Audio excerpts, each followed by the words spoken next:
ప్రభువైన యేసు క్రీస్తు యొక్క అతి పరిశుద్ధ నామములో మీ అందరకు అమలాపురం హౌసింగ్ బోర్డు క్రీస్తు సంఘము మరియు కాకినాడ బాపూజీ నగర్ క్రీస్తు సంఘముల తరపున సత్య సువార్త అనే మా టీవీ ప్రసారాలకు స్వాగతం తెలియజేస్తున్నాను. ఇవాళ ధ్యానాంశం ఏంటంటే, యేసుక్రీస్తు దేవుడా, దేవుని కుమారుడా, దేవునితో సమానుడా. ఈవేళ ఆయన ఏమిటో చాలా మంది క్రైస్తవులకి తెలియటం లేదు. అన్యుల సంగతి పక్కన పెడితే కొంతమంది యేసుక్రీస్తు దేవుడు కాడు అంటారు. ఇలా ఒక్కొక్కరు ఒక్కొక్క రకంగా మాట్లాడుకుంటూ ఉన్నారు. అయితే దైవ గ్రంథం ఏం తెలియజేస్తుందో లేఖనాల ద్వారా నేను మీకు తెలియజేస్తూ ఉన్నాను. ప్రార్థన చేసుకుందాం. ప్రేమ గల తండ్రి, దయగల దేవ, పరిశుద్ధుడా, నీ పరిశుద్ధ నామమునకు స్తోత్రములు స్తుతులు తెలియజేస్తూ ఉన్నాను తండ్రి. ఇవాళ యేసుక్రీస్తు ఎవరు అనే అంశం మీద మాట్లాడబోతూ ఉండగా నీవే నాతో ఉండి మాట్లాడి అనేక మందిలో కలుగుతున్న సందేహాలు తీరడానికి ఈ ప్రసంగం సహాయపడుతుందని నమ్ముచు క్రీస్తు నామంలో ఈ ప్రార్థన చేయుచున్నాను తండ్రి, ఆమేన్. చాలామంది క్రైస్తవులకి, చాలామంది సువార్తికులకి కలిగిన సందేహం ఇది. యేసుక్రీస్తు దేవుడు అని కొంతమంది అంటారు, యేసుక్రీస్తు దేవుడు కాడు అని కొంతమంది మాట్లాడుతూ ఉంటారు. యెహోవా మాత్రమే దేవుడు, యేసుక్రీస్తు దేవుడు కాడు అని ఈవేళ అనేక మంది సువార్తికులు రెండు తెగలుగా విడిపోతూ ఉన్నారు. అయితే దైవ గ్రంథం ఏం తెలియజేస్తుందంటే, దేవుడు అన్న పదము హేలోహిమ్ అనే పదం నుండి వచ్చిందండి. దేవుడు అనే పదము ఏలోహిమ్ అంటే అది బహువచనంతో కూడినది. అంటే దేవుడు అని మనం సంబోధిస్తూ ఉన్నప్పుడు అది బహువచనంగా ఉంది కానీ ఏకవచనంగా లేదు. ఎందుకంటే ఏల్ అంటే దేవుడు. అందుకే ఏలియాలో ఏల్ అంటే దేవుడు, యా అంటే నా, అంటే ఏలియా అంటే యెహోవా నా దేవుడు అని అర్థం అండి. మరి ఏల్ అంటే దేవుడు అన్నప్పుడు ఏలోహింగా ఎందుకు పిలువబడ్డాడు దేవుడు అంటే అది బహువచనంగా మనకి వ్రాయబడి ఉంది. అలాగనే దేవుడు అన్న పదం బహువచనం అని చెప్పేసి ఇంచుమించు 2360 సార్లు పైన బైబిల్లో అది బహువచనాన్ని చూపిస్తూ ఉంటుంది. ఇది ప్రతి ఒక్కరూ తెలుసుకోవాలి. అంటే తండ్రి అయిన దేవుడు గాను, కుమారుడైన దేవుడు గాను, పరిశుద్ధాత్మ దేవుడు గాను మనం బైబిల్లో మనం చూస్తున్నాం. కుమారుడుగా మనం ఎందుకు చూస్తున్నామంటే ఆయన శరీరధారిగా వచ్చాడు గనక ఆయనను మనం కుమారుడుగా మనం చూస్తున్నాం. ఆయన ఈ లోకంలోకి రానప్పుడు ఆయన దేవుడిగానే ఉన్నాడండి. ఆయన కూడా అంటే దైవత్వంలో ఆయన కూడా ఒకరుగానే ఉన్నాడండి ఆయన, ప్రభువైన యేసుక్రీస్తు.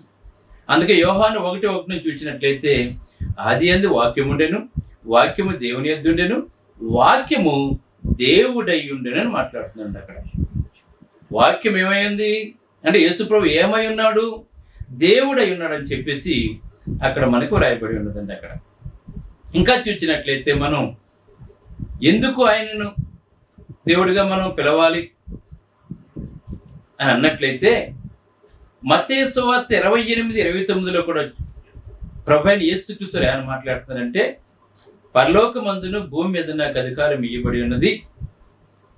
ఇప్పుడు తండ్రిని సుపీరియర్ చేస్తాను, భూమి మీద శరీరధారిగా ఉన్నాడు కనుక ఆయన తండ్రిని సుపీరియర్గా చేస్తున్నాడు మన ప్రభువైన యేసుక్రీస్తు. అది గమనించాలి ఇక్కడ మనం. కనుక మీరు సర్వసృష్టికి వెళ్ళి సువార్తను పాటించి మాట్లాడుతూ తండ్రి యొక్కయు కుమారుని యొక్కయు పరిశుద్ధాత్మ యొక్క నామములోనికి మీరు వారికి బాప్తిస్మం ఇచ్చుచు అని మాట్లాడుతున్నాడు అక్కడ. అంటే బాప్తిస్మం మనం ఇస్తున్నప్పుడు ఒక పాపి రక్షించబడాలి అంటే ఒక్క యెహోవా నామములో మాత్రమే కాకుండా తండ్రి యొక్కయు కుమారుని యొక్కయు పరిశుద్ధాత్మ యొక్క నామములో పాప క్షమాపణ నిమిత్తం మనం బాప్తిస్తున్నాం. అంటే ముగ్గురిని కూడా అక్కడ మనం తెలుస్తున్నాం. అక్కడ మనం ముగ్గురు సమానంగా ఉన్నట్లుగా మనం చూస్తూ ఉన్నాం ఇక్కడ మన దేవత్వంలో మనం. ఇది ప్రతి ఒక్కరూ కూడా యేసుక్రీస్తు దేవుడు కాడు అని అన్న వారందరూ కూడా ఈ విషయాన్ని తెలుసుకోవాలి. ఇంకొక విషయం ఏంటంటే, రోమీయులకు రాసిన పత్రిక 9వ అధ్యాయం 7వ వచనం నుంచి వచ్చినట్లయితే చాలా మంది యేసుక్రీస్తు దేవుడని ఒక్క రిఫరెన్స్ చూపించండి అని మాట్లాడుతూ ఉన్నారు. అయితే ఇక్కడ ఏమనుందంటే, ఈయన సర్వాధికారి అయిన దేవుడై ఉండి, యేసుప్రభు గురించి మాట్లాడుతున్నాడండి ఆయన. ఇక్కడ పౌలు గారు తెలియజేస్తున్నారు, ఈయన సర్వాధికారి అయిన దేవుడై ఉండి నిరంతరము స్తోత్రార్హుడై ఉన్నాడు. చూసారా, గమనించండి, ఇక్కడ నిరంతరము కూడా స్తోత్రార్హుడై ఉన్నాడని దైవ గ్రంథమే తెలియజేస్తూ ఉందండి ఇక్కడ. అందుకే ప్రకృతి సంబంధమైన మనిషి ప్రకృతి సంబంధమైన విషయాల గురించి ఆలోచిస్తూ ఉంటాడు. ఆత్మ సంబంధమైన వ్యక్తి ఆత్మ సంబంధమైన విషయాల గురించి ఆలోచిస్తూ ఉంటాడు. ఆత్మ సంబంధమైన వ్యక్తి ప్రతి విషయాన్ని కూడా గ్రహిస్తూ ఉంటాడని చెప్పి దైవలేఖనం మన కొరింథీ పత్రికలో మనకు తెలియజేస్తూ ఉంది. కనుక యేసు ప్రభు గురించి మనకి ఈ విధంగా మనకి తెలియజేయబడుతూ ఉందండి. ఇంకా కనుక మనం చూసినట్లయితే మనకి యెషయా గ్రంథము 7:14 కనుక చూసినట్లయితే 7:14, అలాగనే మత్తయి సువార్త 1:22లో కూడా ఒకే ప్రవచనం మనకు కనబడుతుందండి. ఏలయనగా కన్యక గర్భవతి కుమారుని కొలను, ఆయనకు ఇమ్మానుయేలు అని పేరు పెట్టుదురని ఉందండి అక్కడ. ఇమ్మానుయేలు అంటే దాని పుట్టినోట్లో ఉందండి అక్కడ, దేవుడు మనకు తోడు అని ఉందండి అక్కడ మనకి. అంటే ప్రభు అయిన యేసుక్రీస్తు వారిని ఇక్కడ మనకి దేవుడిగా సంబోధించినట్లుగా ప్రవచనాలే మనకు తెలియజేస్తున్నాయి. ఇమ్మానుయేలు అంటే దాని అర్థం ఏంటంటే దేవుడు మనకు తోడు అని అర్థం అండి అక్కడ మనకి. ఇది మనం అందరం కూడా తెలుసుకోవాలి. అలాగే యెషయా గ్రంథము 9:6 కనుక మనం ఒకసారి మనం చూసినట్లయితే పాత నిబంధన గ్రంథంలో యెషయా గ్రంథం మనం 9:6 చూసినట్లయితే అక్కడ మనకి ఏమని తెలియజేస్తున్నాయంటే, యెషయా మనకు ఏల అనగా మనకు శిశువు పుట్టెను, మనకు కుమారుడు అనుగ్రహించబడెను. చూడండి, కుమారుడు అని కూడా పిలుస్తున్నాడు ఆయన్ని.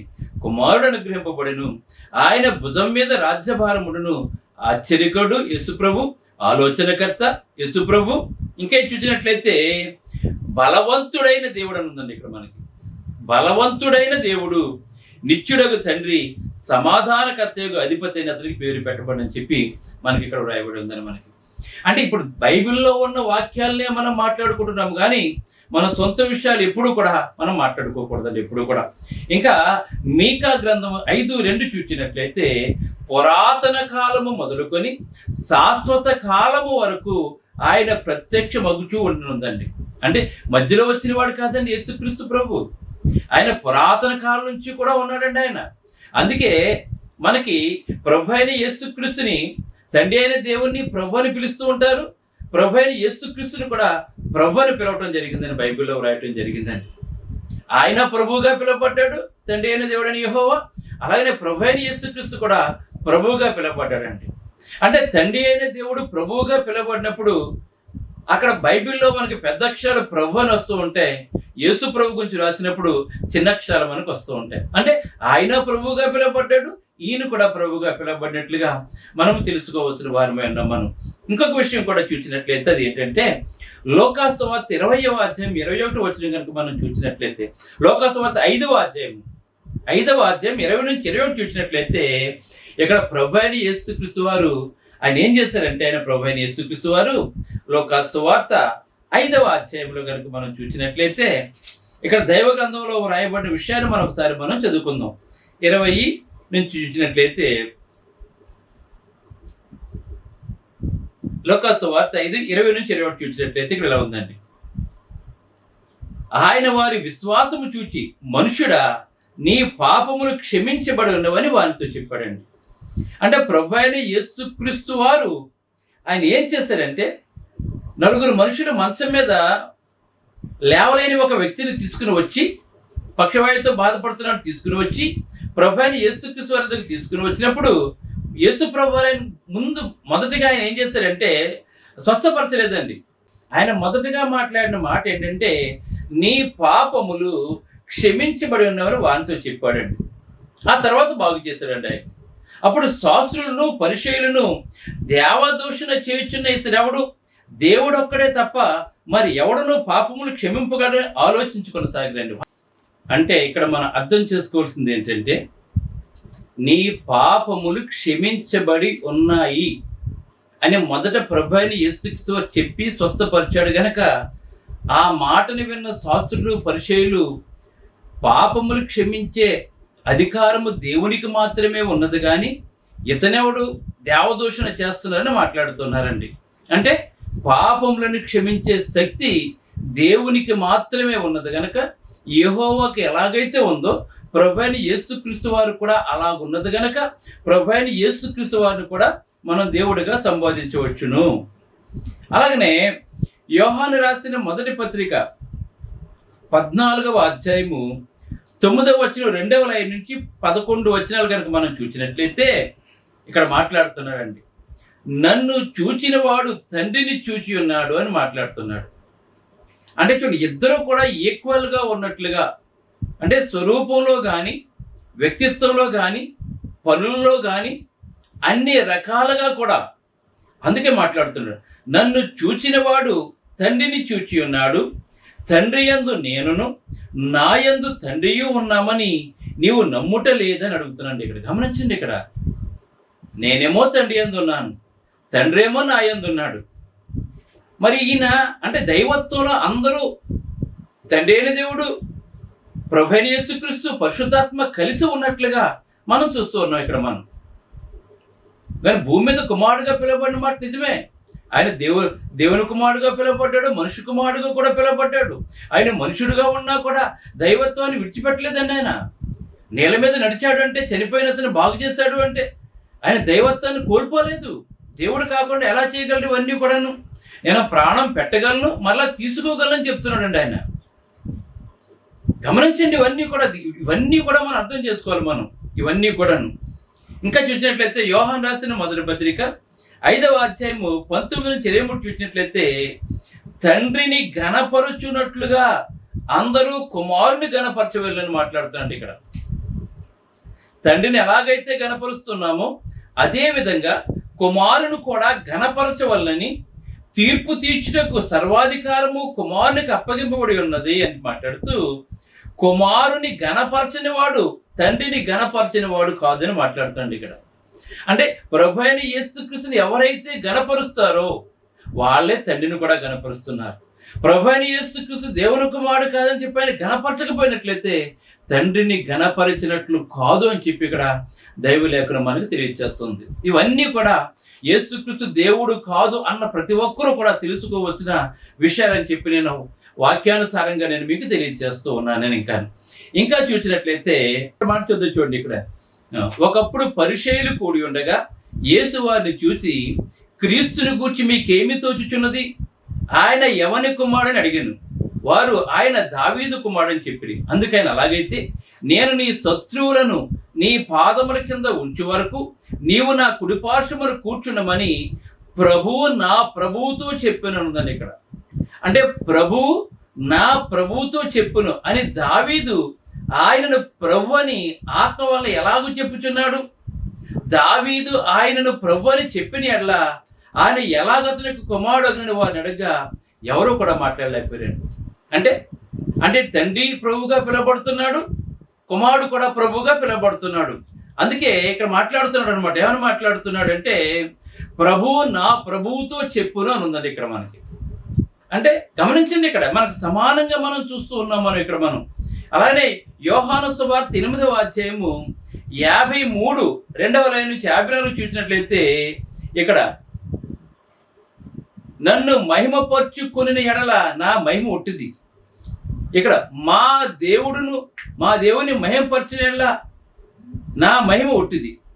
మా దేవుడును మీరు ఎవరిని పిలుచున్నారు? తండ్రియే నన్ను మహిమపరుచునని మాట్లాడుతున్నాడు. గమనించండి, తండ్రి ఇక్కడ నన్ను మహిమపరుస్తున్నాడని మాట్లాడుతున్నాడండి ఆయన. అంటే తండ్రి అయిన దేవుడే కుమారుని మహిమపరుస్తూ ఉంటే మనం మహిమపరచడానికి ఏంటి ప్రాబ్లం మనకి? తండ్రి అయిన ఇక్కడ మహిమపరుస్తున్నాడని చెప్పి క్లియర్గా ప్రభు అయిన యేసుక్రీస్తు వారు ఇక్కడ తెలియజేస్తున్నారు. ఇక్కడ గమనించండి, ఇక్కడ అలాగే యోహాను సువార్త 10వ అధ్యాయము 30 నుంచి 36 చూసినట్లయితే నేనును తండ్రియు ఏకమై ఉన్నామని మాట్లాడుతున్నాండి ఇక్కడ. నేను తండ్రి ఏకమై ఉన్నాం ఒకటే అని చెప్తున్నాండి ఇక్కడ. ప్రభు అయిన యేసుక్రీస్తు మాట్లాడినవి పరిశుద్ధాత్మను మనం తప్పుపట్టలేం కదా. మరి నేను తండ్రి ఏకమై ఉన్నాం. అంటే దైవత్వంలో మేమందరము కూడా ఒకటని చెప్తున్నాడండి ఆయన. కానీ యేసుప్రభు దేవుడు కాదు అని మాట్లాడుతూ ఉంటారు. ఆయన స్వయంగా చెప్పాడండి, ప్రభు నా ప్రభువుతో చెప్పిననుందండి. అలాగే ఆయన నేను ఏకమై ఉన్నామని చెప్పి మాట్లాడుతూ ఉన్నాడండి ఇక్కడ ఆయన. ఇంకా చూసినట్లయితే మనకి ఏకమని, నీవు మనుషుడివై ఉండి దేవుడని చెప్పుకొంటున్నావని వాళ్ళు మాట్లాడుతున్నారండి. మీరు గమనించండి ఇక్కడ దేవుని యొక్క వాక్యాన్ని. ఇంకా మనకు తెలుసు, మనకి మొదటే చెప్పాను నేను, ఆది యందు వాక్యముడేను, వాక్యము దేవుని యొద్దుండెను, వాక్యము దేవుడై ఉండేను మనకు వ్రాయబడి ఉందండి. ఇంకా ఫిలిప్పీలకు రాసిన పత్రిక కనుక మనం ఒకసారి చూసినట్లయితే, ఫిలిప్పీలకు రాసిన పత్రికలో మనకి 2వ అధ్యాయం 6వ వచనం, 2వ అధ్యాయం 6వ వచనం నుంచి కనుక మనం చూసినట్లయితే, ఆయన దేవుని స్వరూపము కలిగిన వాడై ఉండి అని మాట్లాడుతున్నాడు ఇక్కడ. అంటే తండ్రి అయిన దేవుడు ఎలాగైతే ఉంటాడో ప్రభు అయిన యేసుక్రీస్తు కూడా అలాగే ఉన్నాడండి ఆయన. ఎందుకంటే వారిద్దరూ ఒకటై ఉన్నారు కనుక. నా యందు తండ్రి యందు నేను ఉన్నాను ఆయన ఒక్కొక్క చోట చెప్తున్నాడు. కనుక ఇక్కడ ఏమని చెప్తున్నాడు, ఇక్కడ ఆయన దేవుని స్వరూపము కలిగిన వాడై ఉండి దేవునితో సమానముగా ఉండుట విడిచిపెట్టకూడని భాగ్యమని ఎంచుకోలేదండి. ఆయన దేవునితో సమానంగా, ఆ దేవునితో సమానుడు కనుక ఆ భాగ్యాన్ని విడిచిపెట్టుకుని ఇక్కడ శరీరానికి వచ్చిన మన కొరకు దేవునితో సమానమని చెప్పుకుంటున్నాడు. కానీ మనం ఏం చేస్తున్నామంటే, యేసుక్రీస్తు చాలా మంది దేవుడు కాదని మాట్లాడుతూ ఉంటాడు. ఇన్ని వాక్యాలు ఉన్నా కూడా మరి ఎందుకు నమ్మటం లేదో యేసు ప్రభుని నాకైతే అర్థం కావటం లేదండి. ఇంకా ఆయన దేవుని స్వరూపం కలిగిన వాడేంటి, దేవునితో సమానంగా విడిచిపెట్టకుండా భాగ్యం ఎంచుకోలేదు. కానీ మనుషులు పోలికగా పుట్టి దాసుని స్వరూపము ధరించుకొని తను తానే రిక్తునిగా చేసుకున్నాడు అని చెప్పి మాట్లాడుతున్నాడు. అందుచేత 9వ వచనం, అందుచేత పరలోకమందున్న వారే కానీ, భూమి మీద ఉన్నవారే కానీ, భూమి కింద ఉన్నవారిలో కానీ ప్రతి మోకాలును యేసునామమున వంగాలి, ప్రతి నాలుకయు తండ్రి అయిన దేవుని మహిమార్థమై యేసుక్రీస్తు ప్రభువుని ఒప్పుకున్నట్లు దేవుడు ఆయనను అధికముగా ఇచ్చించెను, ప్రతి నామమునకు పైనామంగా ఆయన చేస్తాడని చెప్పేసి ఇక్కడ మనకి ఫిలిప్పీ పత్రికలో మనకు రాయబడి ఉందండి. ఇంకా ఎబ్రీయుల పత్రిక 2:14 కనుక మనం ఒకసారి చూసినట్లయితే, ఎబ్రీయులకు రాసిన పత్రిక 2వ అధ్యాయము 14-15 వచనాలు చూసినట్లయితే, కాబట్టి ఆ పిల్లలు రక్త మాంసము గలవారైనందున ఆ ప్రకారమే మరణము యొక్క బలము గలవాని, అనగా అపవాదిని మరణము ద్వారా నశింపజేయుటకు జీవితకాలం అంతయు మరణ భయం చేత దాస్యమునకు లోబడిన వారిని విడిపించుటకు ఆయన కూడా రక్త మాంసములతో ఈ లోకంలోకి వచ్చాడని చెప్పేసి ఇక్కడ మనకు వ్రాయబట్టమే కాకుండా, ఆయన దేవత్వం యొక్క సర్వ పరిపూర్ణత యేసుక్రీస్తునందు నివసించుచున్నదని చెప్పేసి ఈ గ్రంథకర్త మనకు తెలియజేస్తున్నాడు. ఏమి తెలియజేస్తున్నాడు ఇక్కడ మనకి? దేవత్వం యొక్క సర్వ పరిపూర్ణత శరీరముగా క్రీస్తునందు మనకు నివసించుచున్నదని చెప్పేసి ఇక్కడ మనకి వ్రాయబడి ఉన్నదండి. ఇక్కడ మనకి అంటే దేవుడు ఎటువంటి లక్షణాలు కలిగి ఉన్నాడో అదే విధంగా దేవుని యొక్క సర్వ పరిపూర్ణత కుమారునియందు మనకి కనపడుతున్నట్లుగా మనకి దైవ గ్రంథం మనకి తెలియజేస్తుందండి. ఇక్కడ మనకి ఇంకా చూసినట్లయితే కొలస్సీలకు రాసిన పత్రిక 1వ అధ్యాయము, కొలస్సీలకు రాసిన పత్రిక 1వ అధ్యాయము 15-17 చూసినట్లయితే ఇక్కడ మనకి ఈ విధంగా వ్రాయబడి ఉందండి. ఏమనంటే, ఆయన అదృశ్య దేవుని స్వరూపి అయి, అంటే ప్రభు అయిన యేసుక్రీస్తు వారు ఎవరు? మన దేవుడిని మనం చూడలేదు. ఆయన దేవుని అదృశ్య స్వరూపి అయి సర్వ సృష్టికి ఆది సంభూతుడై ఉన్నాడండి. గమనించండి ఇక్కడ.